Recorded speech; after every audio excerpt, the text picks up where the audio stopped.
Bonjour et bienvenue à tous. J'espère que vous allez bien. Que Dieu vous bénisse dans le précieux nom de Jésus-Christ. Mon nom est Joël Nadon. Et en tant qu'enfant de Dieu, si vous n'êtes pas excité par ce qui se passe présentement par rapport aux prophéties bibliques, eh bien, il y a un problème. Parce que là, on remarque des choses qui se passent du côté militaire avec les Américains qui vont nécessairement engendrer des mouvements de la part de l'Iran. Parce que l'Iran, présentement, est en état d'alerte et ils s'attendent à une attaque, ou plutôt à une guerre avec les États-Unis et Israël. Et puis, il y a des déplacements aussi militaires dans leur pays qui sont notés. Donc, il y a eu des dizaines d'avions de combat américains qui se sont rendus au Qatar et qui sont là présentement stationnés et prêts à opérer parce que, bon, justement, Donald Trump a fait allusion à la guerre dans une réunion hier qui a eu lieu avec au-dessus de 800 officiers de haut rang. Et puis, il y a eu des choses qui se sont dites là assez spéciales. Merci. Mais avant de parler de ça, il y a eu Pete Hegseth, le secrétaire à la guerre aux États-Unis, qui avait publié sur son compte Twitter une publication d'un ancien général américain qui disait « En juillet 1935, les généraux allemands furent convoqués à une assemblée surprise à Berlin et informés que leur précédent serment à la Constitution de Weimar était nul et qu'ils devraient prêter serment personnel au Führer. La plupart prêtèrent le nouveau serment pour conserver leur poste. » Donc, ça a été allégeance à Hitler. Et puis, bon, est-ce que la même chose s'est produite avec la réunion d'hier avec Donald Trump? Est-ce que le secrétaire à la guerre insinuait que ça s'était produit? Parce que dans sa publication sur son compte Twitter, en affichant ça, il était en faveur de ça. Il était, comme il disait que ça avait été une bonne chose. Je ne me rappelle plus des mots exacts, là. Mais pourquoi est-ce qu'il aurait posté ça sur son compte Twitter juste avant la réunion d'hier? Et puis bon, là, le secrétaire à cette réunion-là a dit que on était à un moment où la guerre allait éclater parce que lui, selon lui, il disait que les Américains, l'armée américaine était invincible et puis pour avoir la paix, selon lui, il fallait utiliser de cette puissance-là militaire qu'il possédait pour avoir la paix. Donc, parce que les autres pays allaient être nécessairement allaient se plier à leurs exigences parce qu'ils étaient tellement forts, selon lui. Donc, il a dit Washington ne parle plus de défense, mais de domination. Nous avons l'armée la plus forte, la plus puissante, la plus meurtrière et la mieux préparée de la planète. Ben, c'est ça, ils veulent établir la paix par la force. Et, ça, Donald Trump, l'année passée, en 2024, il avait dit que Biden avait été de mauvais augure en envoyant des armes à l'Ukraine pour justement que l'Ukraine puisse attaquer la Russie et se défendre, etc. Et puis là, c'est lui qui le fait en permettant l'envoi de missiles à longue portée contre la Russie. Donc, c'est n'importe quoi. Bon, c'est ça. Là, on a des dizaines d'avions de combat qui sont au Qatar. Et puis, il y a aussi 2 bombardiers furtifs additionnels B-2 Spirit qui ont quitté le continent américain pour se diriger vers l'Atlantique. Il y a eu aussi le chef d'état-major des armées françaises qui a fait une déclaration publique en disant à la population française qu'elle doit être prête à affronter un conflit militaire de haute intensité dès ce soir. On parle du 1er octobre 2025.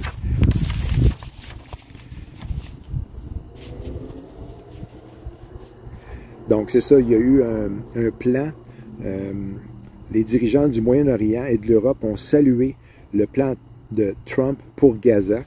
Et puis, dans son Truth Social, son compte Truth Social, Donald Trump a dit qu'ils étaient tous à bord, les dirigeants au Moyen-Orient, les pays arabes, pour cet accord-là. C'est juste que Hamas devait l'approuver. Et puis ça n'avait pas été fait encore. Et puis il y a des signes qui disent qu'il ne l'approuvera pas. Donc Hamas se trouve être un des alliés de l'Iran. Et puis c'est pour cette raison-là que l'Iran, c'est la tête du serpent par rapport au Hezbollah et puis au Hamas. Et donc là, Trump a donné 3 à 4 jours de délai pour que justement Hamas accepte cette proposition-là. Et puis ça a été fait le 29 septembre, donc mardi. Ça fait mercredi, jeudi, vendredi. Samedi ou plus tard, il va falloir qu'il y ait un accord avec le Hamas. Sinon, nécessairement, je vois pas d'autre option que les États-Unis attaquer l'Iran. Et puis donc, dans Daniel 8, 4, on parle de l'Iran qui va attaquer à l'ouest, au nord et au sud de son pays. Et puis ensuite de ça, les États-Unis vont aller attaquer l'Iran. Donc, ce serait fort possible que ça se produise ainsi prochainement parce que, justement, l'Iran sont en état d'alerte présentement. Ils savent qu'ils vont se faire nécessairement ramasser, comme on dit. Et puis, justement, ils devraient, selon moi, attaquer avant de se faire attaquer. Et puis, dans Daniel 8, ça dit qu'après leur attaque, l'Iran, eh bien, ils vont devenir puissants. C'est-à-dire qu'ils vont s'enorgueillir et puis ils vont être élevés militairement comme jamais auparavant. Et puis après ça, ça dit que le bouc va se fâcher. Le bouc étant les États-Unis d'Amérique, Babylone, va se fâcher, il va aller parcourir à la surface de la terre jusqu'en Iran et aller attaquer l'Iran et les piétiner. Et même, on parle de 2 cornes qui vont être anéanties. On parle de la corne du point de vue militaire et politique. Donc, l'Iran va être piétiné, ça dit dans Daniel 8. Et puis, nécessairement, Ayatollah Khomeini, la corne politique, va être aussi tuée. Et puis, ensuite de ça, les États-Unis vont s'enorgueillir. Et puis, c'est à ce moment-là que les États-Unis vont être détruits parce que la corne va être brisée. La corne du bouc étant les États-Unis va être brisée. Mais avant que ça se produise, l'Église de Jésus-Christ, le corps de Christ, l'épouse de Jésus, va être enlevée avant la destruction des États-Unis. Et puis, ça va se faire la même journée. Et puis, dans 1 Thessaloniciens 4, 16 ou 17, là, par rapport à l'enlèvement, le mot enlèvement ici, dans le grec, est arraché. Les anges vont nous enlever de façon urgente parce que justement, il va sûrement y avoir les missiles qui vont avoir été envoyés juste avant qu'on soit enlevé. Donc, les anges vont nous enlever, vont nous arracher de cette terre et nous amener auprès de Jésus sur des nuées. Et puis, on va probablement assister en direct à la destruction des États-Unis. Donc, c'est sûr que Apocalypse mentionne qu'il va y avoir 7 sceaux qui vont être ouverts avant les trompettes, avant le jugement des trompettes. Mais de qu'est-ce que je comprends, c'est que les sceaux sont un aperçu. C'est ce qui va se passer à travers les 7 ans de tribulation. Parce que ça ne peut pas arriver tout d'un coup, comme ça, les 7 sceaux avant la destruction de Babylone. Parce que la destruction de Babylone se retrouve à la 2e trompette ou à la 1re trompette, en tout cas après les 7 sceaux, tout de suite après les 7 sceaux. Et puis, il y a une demi-heure de silence avant justement le début des trompettes. Et puis, ensuite de ça va arriver la destruction de Babylone. Et puis, l'ouverture des 7 sceaux vont se faire au chapitre 4 et 5 lorsque l'Église va être rendue au ciel et pour assister justement à l'ouverture des sceaux. C'est sûr qu'au ciel, il n'y a pas d'espace-temps.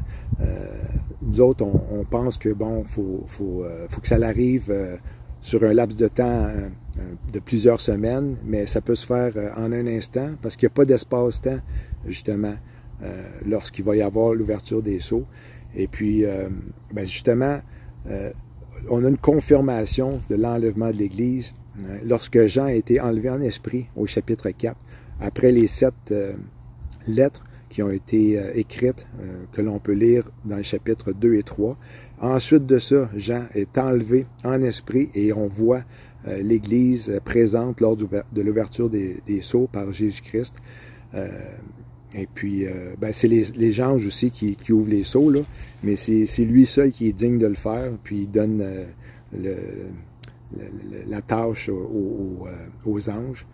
Et puis, ensuite de ça, c'est que lorsque les États-Unis vont être détruits, il va y avoir un tiers des eaux qui vont être touchés par des radiations nucléaires, qui vont être affectées. C'est l'étoile d'absinthe, là. Tout le monde pense que c'est une étoile qui va arriver en 2029, là. Mais c'est lorsque la destruction des États-Unis va arriver que ça va se produire, que le tiers des eaux vont être affectées, l'absinthe, les eaux vont devenir amères. Et puis là, lorsqu'on regarde les États-Unis ou le continent d'Amérique au complet, eh bien, on peut voir sur une carte mondiale que c'est vraiment le tiers du monde. Donc, le tiers des eaux va être affecté lorsque Babylone va tomber dans la mer. Et puis ça, on le retrouve là, dans Apocalypse 8. Donc, ben, c'est ça. Il y en a qui me demandaient par rapport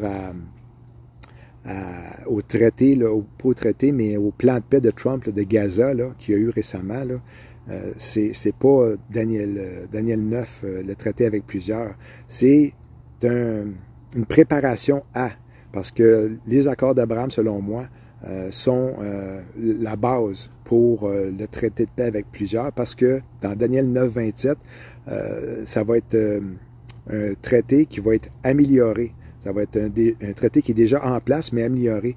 Et puis, on a parlé à maintes reprises que l'accord d'Abraham serait en expansion. Il y aurait plusieurs pays arabes qui se joindraient à l'accord déjà existant. Alors, c'est ça. Donc, ça regarde drôlement à ce qu'on puisse partir très bientôt. Bon, c'est sûr que je voulais faire une vidéo là, plus détaillée, mais il fallait absolument que je parle de ça. Là. Puis, bon, dans ma vidéo que je voulais faire, je voulais parler de la lune, la prochaine pleine lune qui va avoir lieu, qui s'appelle la lune des moissons. Imaginez-vous dans la constellation du poisson. Et puis c'est ça. C'est sûr que là, on parle du calendrier julien parce que, bon, du temps de Jésus, ça se passait avec un calendrier julien du temps de Rome, à cause de l'empereur Jules César. Le calendrier julien pour Jules César. Et puis, ça a été changé au cours de l'histoire. En 1582, je crois, avec le pape Grégory, ben, on a lu le calendrier grégorien et puis ça a changé. Il y a eu maintenant une différence de 13 jours entre le calendrier grégorien et celui du julien. Et puis c'est pour ça que peut-être qu'on serait enlevé justement à la pleine lune qui tombe le 6, 7, même jusqu'au 8 octobre. Là. Mais on parle du 7 octobre en particulier parce que il y a un décalage de 13 jours, et puis lorsque des gens ont eu plusieurs confirmations que l'enlèvement aurait lieu le 23 septembre, eh bien, ça n'a pas été le cas. Eh bien, là, lorsqu'on regarde selon le calendrier julien, eh bien, le 23 septembre se trouve être le 7 octobre, 6-7 octobre prochain. Donc, on vit des temps vraiment excitants. Pour moi, en tout cas, lorsqu'on va voir l'attaque de l'Iran sur l'ouest, le nord et le sud de son pays, qui va accomplir Daniel 8.4, on va être vraiment proche de partir parce qu'après ça, les États-Unis attaquent. Et puis lorsqu'ils vont s'enorgueillir, ils vont dire qu'ils sont les meilleurs au monde, puis qu'ils sont invincibles, puis comme Trump seul peut le faire, c'est là qu'ils vont être détruits, puis l'enlèvement de l'Église arrive juste avant. Donc, c'est ce que je voulais vous partager. J'espère que vous avez apprécié. Sur ce, je vous dis que si vous n'êtes pas sauvé, c'est le temps de le faire aujourd'hui. Mettez votre foi en Jésus-Christ, parce que si vous attendez après l'enlèvement de l'Église, vous allez nécessairement avoir à subir la tribulation de 7 ans. Et puis, justement, qu'est-ce qui s'en vient avec l'identité numérique qui va être obligatoire en 2029 en Grande-Bretagne. Et puis, il y a d'autres pays aussi qui ont enclenché le pas, là. Je vais en reparler dans une autre vidéo parce que ça aussi, c'est un signe clair qu'on est vraiment rendu à la fin des temps. Et puis, on est à des secondes près d'être enlevé, selon moi. Parce que là, on a la marque de la bête qui nous est révélée dans Apocalypse 13. Et puis ça parle de biométrie, de reconnaissance faciale, le